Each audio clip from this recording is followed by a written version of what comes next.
В моя живот, за съжаление, всичко е свързано с мръсния въздух.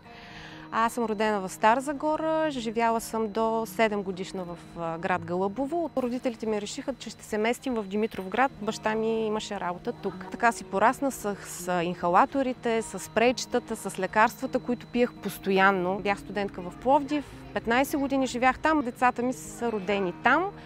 За съжаление, сина ми на 2 месеца беше, когато разви много сериозен и тежък атопичен дерматит. Дерматолози, педиатърката ни посъветва, ако можем, да се преместим в друг град с по-чист въздух. И нещата в Димитровград с мръсния въздух се бяха поуспокоили, защото работеше само химическия завод.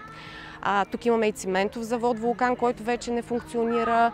ТЕЦ-а беше спрян тогава. Проверихме, че нивото на замърсяване е съвсем ниско или нищожно. Решихме да пробваме и ако не се подобри детето, друг вариант да търсим, пак да се местим на някъде. Той се подобри, но преди около 2 години, когато отново започнаха тези замърсявания на въздуха, съответно и боледуванията зачестиха. Надявам се да не е свързано с мръсния въздух, но съм на 99% сигурна, че всъщност е.